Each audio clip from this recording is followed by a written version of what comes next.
পদ্মজা অর্চিতং, স্বয়ং ব্রহ্মা যে চরণ সেবার ভাগ্য পাননি, বৃন্দাবনে যে ব্রহ্মা ধূলিকণা হওয়ার জন্য তপস্যা করেও পাননি, গোবিন্দের চরণ বুকে ধরা কেন, গোবিন্দের চরণে একটা প্রণামের সুযোগও তেমন পাননি, তার চরণকে স্পর্শ করার মতো সেই ব্রহ্মা কেঁদে কেঁদে গোবিন্দকে বলেছিল, প্রভু আগামী প্রেম বিতরণ লীলায়, আগামী করুণা লীলায়, প্রেম বিতরণ লীলায় যখন তুমি যাবে, এই ব্রহ্মাকে নিচু কোলে যে কোনো ভাবে তোমার লীলায় একটু সুযোগ দিও, যাতে তোমার চরণটা পেতে পারি।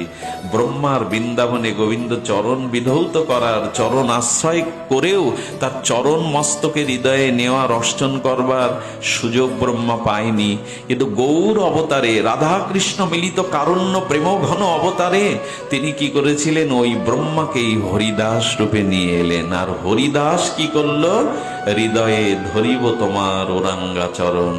গৌর হরি বললেন, পূর্ব লীলায় যারা যা পায়নি, এই লীলাতে দেওয়ার জন্যই আমার আগমন। যে ব্রহ্মা আমার চরণ অর্চন করেও পায়নি, সেই হরিদাস হয়ে হরিদাস বললেন, হৃদয়ে ধরিব তোমার ওরাঙ্গা চরণ, নয়ন হেরিব তোমার ও চন্দ্র বদন, জিহ্বায় উচ্চারিব তোমার শ্রীকৃষ্ণ চৈতন্য নাম, এই মতো ইচ্ছা মোর ছাড়িব পরাণ।